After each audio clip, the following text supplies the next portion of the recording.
So today I want to talk about this guy right here, Chogyam Trungpa, Tibetan guy interested in art, meditation, dance, poetry, Zen, Buddhism too. And I found him super interesting because, in my experience, a lot of spiritual teachers or people who have gone through spiritual growth, they don't tend to be creatives in an artistic sense. I actually have not come across or even sought out many artistic books, for example, where spirituality, art, and meditation might meet. But recently I came across this guy because I really wanted to find a way to talk about meditation, my practice, spirituality, and art, like how meditation also plays a part in the life of a creative. And very happy to have found this guy because it's difficult to sometimes conceptualize or know how to talk about it, right? Has actually a lot to do with experiencing and putting in practice. And in this video, I'll try my best to go through my notes, which were made after listening to one of the first talks that he gave in the West, in America, back in the 70s. And I love this picture of him. Like, I think he's kind of a controversial figure, probably. And as he explained in Tibet, art and artistic practices usually take on more of a religious tone. So there isn't really secular art. Like, there isn't a lot of art with a personal narrative in it. Think about maybe medieval art where a lot of it was religious. And I think he kind of broke away from that and started to embrace a little bit more things. And I just named this talk, like this video, The Open Path, which is something he quotes, but I think it's a good title.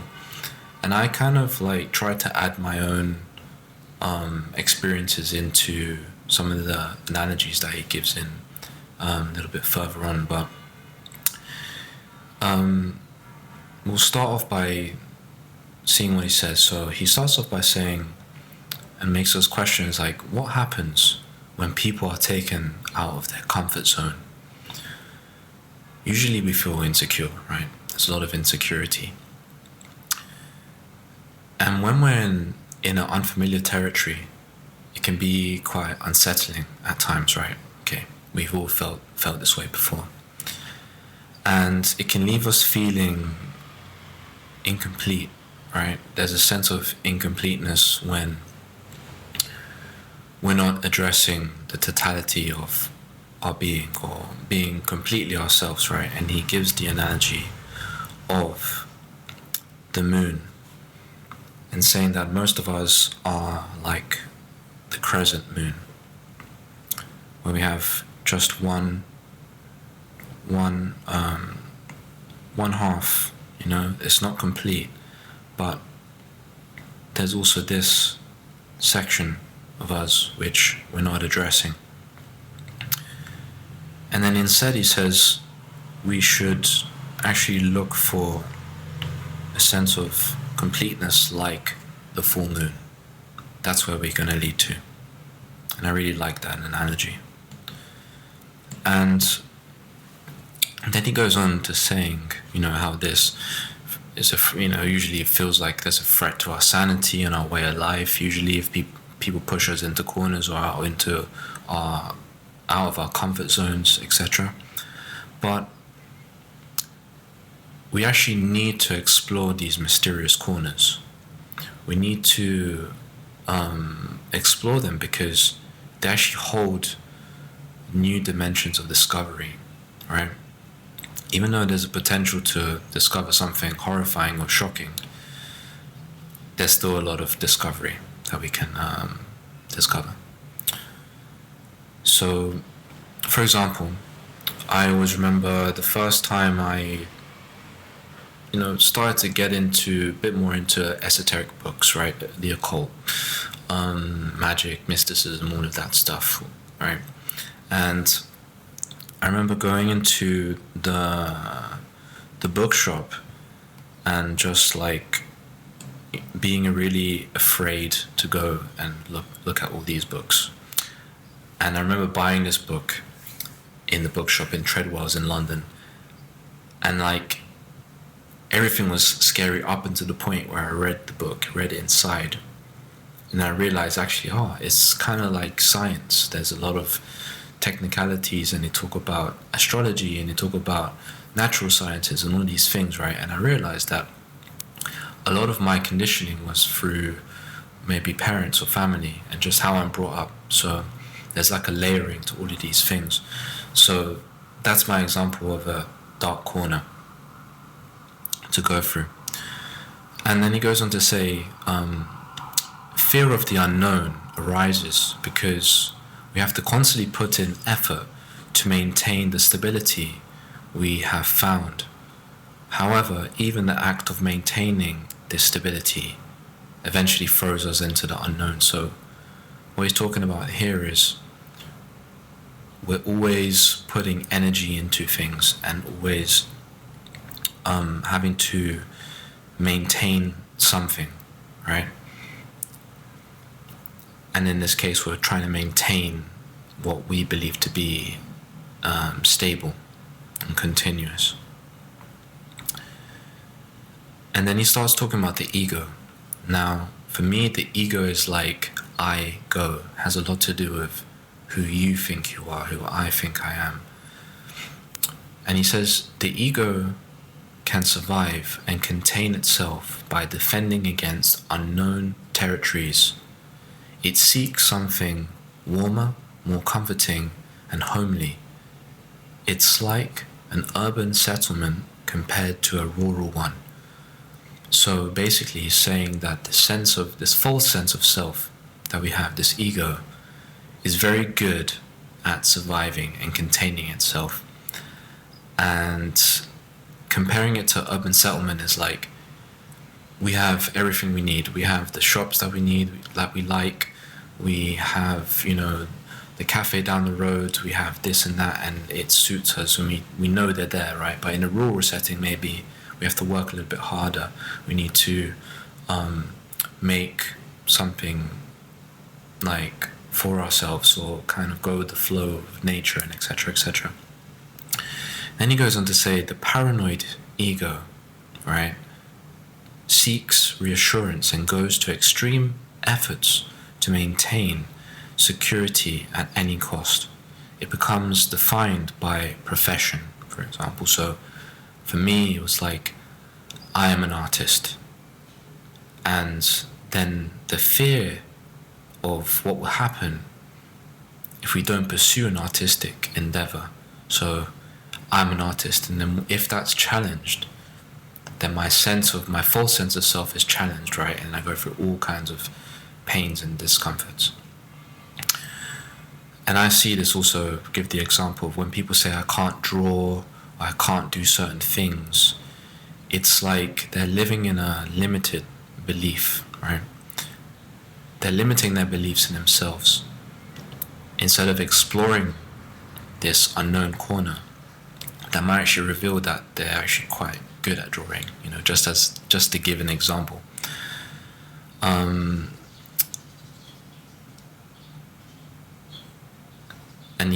And like how the false sense of security is like a thin piece of clothing that we put on, and that fear of losing ourselves is also threatening our happiness. And it's actually a big thing because it's not a small threat, it's a small to our fundamental existence, as he says. And then I wanted to talk more about contemporary art and stuff like this because more ideas came to me when I was listening to this. And then I wrote contemporary art is created through an ongoing dialogue a chattering mind rather than a still mind and a still mindset, because it reflects the artist's environment.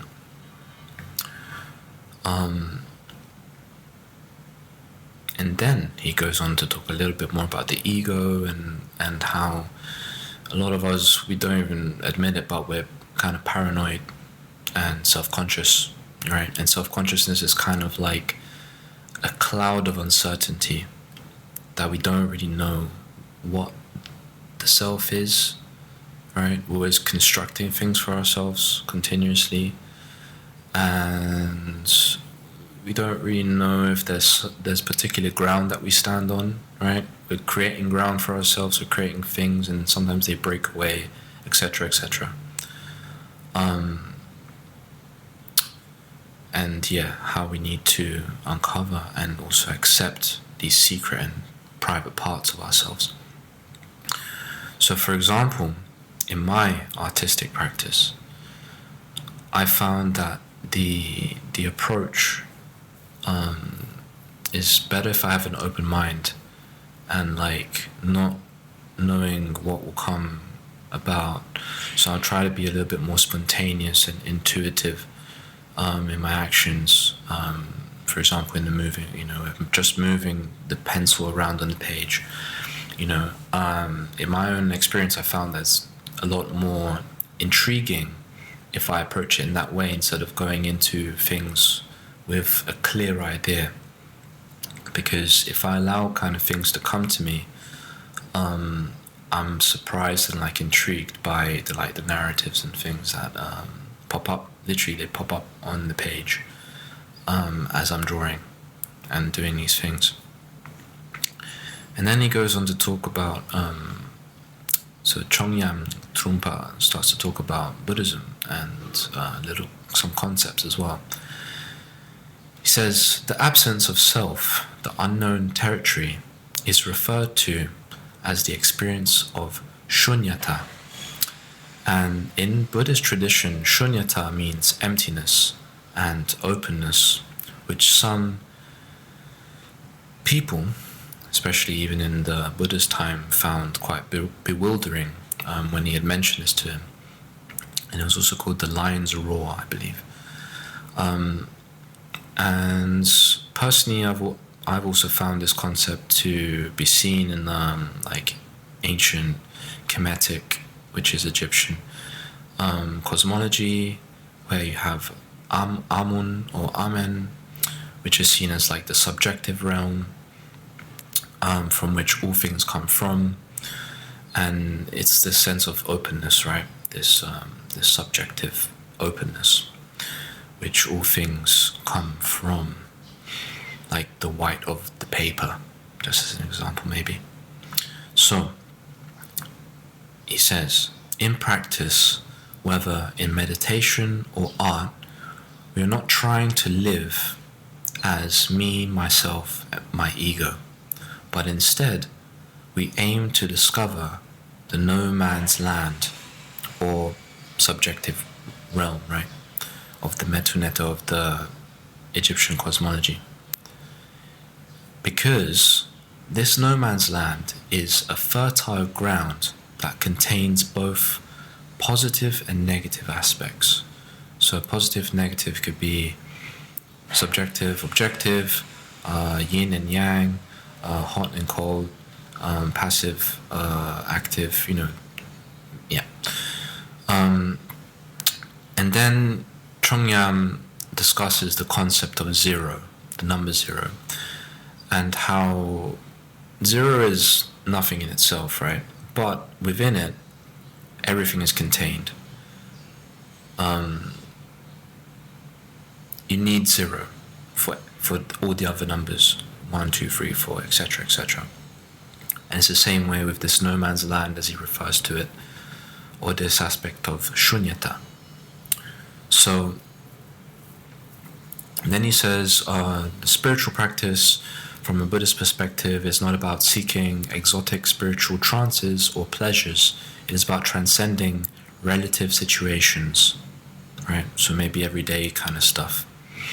This simple view The simple view allows us to approach everything with an open mind and to start creating without overthinking. So, from a meditative point of view, this is a non-dualistic viewpoint. And I kind of see this as like a non-dual, like think of like sword fighters, right? Where there's two individuals are not fighting, but rather they're just becoming one. They're one at one. We are purely working on ourselves and becoming fully present in the moment. So in art terms, it could be like just being at your desk, enjoying the moment without considering this or that, right? You're just there, present with your medium. Then Chogyam compares this approach to making a cup of tea, and how if you start to think about the whole process all at once, it kind of becomes overwhelming. And I kind of see the same thing like in the artistic process. Like if you, as a beginner, you were going to think about the oil painting process, like in its completion, it would be incredibly overwhelming. You would be like, all right, how do I stretch canvas? What kind of linen do I need? What kind of paints do I need? What kind of brushes do I need? What kind of, and then what do I want to paint? All of these things would just become overwhelming, right? But instead, if we can break things down into steps and be present with each one, then without a time limit, we can gradually get to the end result, which is a lovely painting and a lovely process. And then he talks about how different techniques and stuff have been developed through trial and error over the years, and then the same way artistic practices, and then we pass them down. Then he says meditation practice can be seen as a discipline and a way to train the mind, and how when we sit, we're not simply, so when we're sitting, right, and doing concentration meditation, for example, any kind of activity, we're not simply gazing into emptiness, right? If we're trying to understand this idea of shunyata, of being open, we're not just gazing into emptiness, because when we start to do this, we're kind of conceptualizing the whole thing. And that's not the point. The point isn't to think about this and that, right? These things help us to get started, but the idea is not to begin to overthink again. I can't keep saying this overthinking, right? We don't want to do that. We want to be connected and to the thing, and have an open approach. Then he goes on to say, discipline is important because being open is itself a discipline, and it's difficult to truly be open as it requires acknowledging the space between things. When we try to think about openness conceptually, we start to become self-conscious and actually start to close up. But through consistent practice in mind training or drawing or cooking, whatever, we can start to experience a sense of openness on this experiential level, right?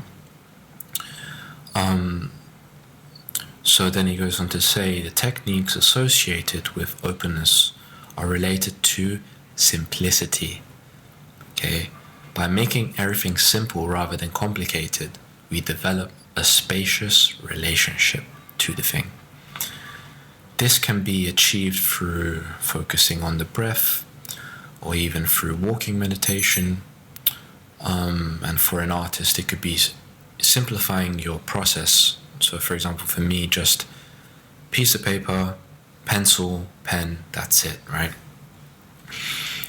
And speaking of pencils and paper, he then goes on to say to remember that the ego, so this false sense of self, doesn't see the tools that we use as tools, but rather as ornaments, right? And this ego, this false sense of self, tends to focus on the aesthetics rather than the actual practicality of the tool. So what is meant by that is, this beautiful example that he gives is that of a beautiful sword. And then he says, this beautiful sword, which is like, it has gold and it has like, it just looks beautiful, can inspire someone to actually go into battle. But when you're in battle, this sword becomes a distraction, because you're not thinking about the functionality of the sword, right? You're in battle and there's blood and there's bodies and there's madnesses, right, all happening, and you're still trying to think like, oh rah, like this sword is beautiful, and you're gonna lose the battle because you're actually not being practical, right? Because you're overthinking about it. And I see the same thing for like art materials. When we think about, oh, I need this expensive brush, or I need this expensive paint to be able to do this, or I need this and that. It's like, it's not true. Like, it's not true, right? You can do it with very simple things. And then he goes on to say, by keeping things simple and direct, purely functional, we develop a spacious relationship, and the techniques themselves become less important. The qualities behind the technique start to develop, and eventually the technique becomes transcended, right? And then this translates into our everyday life. And I kind of see this like, if you keep practicing a thing, right? It's like if I'm practicing an instrument and I have the notations in front of me. I practice and practice until the point where I don't need the sheet of paper anymore, right? I just know, because the sheet of paper with the score is like a crutch. It's of assistance, but the idea is to then not need it, right? So that the same way as an artist, maybe you have like you're studying perspective, so maybe at first you're drawing all of the lines, right? You're drawing this and that, and you're using your pencil to measure like the distance between stuff and etc. And you've grasped this, and maybe over a couple months you start to I found this personally, you start to see these lines by yourself. You don't need to do this and that and that and this, because you've trained yourself. The same way that a cook might need a recipe book at the first instance, but then they can just make the thing off the top of their heads, right? So in conclusion, I basically say that if we can remain open, right, without overthinking too much, and we try to apply this to the things that we're doing, everyday life, to our meditation practice, to our artistic practice, things become simple. There's not a big maintenance fee, and there's a lot more enjoyment in the whole process. And we're then able to be this warrior, right, who can go into the territories that are beyond the ones that they know. So these mysterious paths are not something that we fear to tread on. We can look at these aspects of ourselves, embrace them. So maybe that hobby you want to do, you try it out, right? Or that person you want to talk to, you go and talk to them. Or that thing you want to produce, you try it out, right? As an artist or a painter, you might want to try out sculpture. It really depends. So openness, simplicity, freedom. And yeah, hope you enjoyed this, and hopefully next time I'll do a few more drawings on this board, right? And much love. Take care and talk soon. Bye.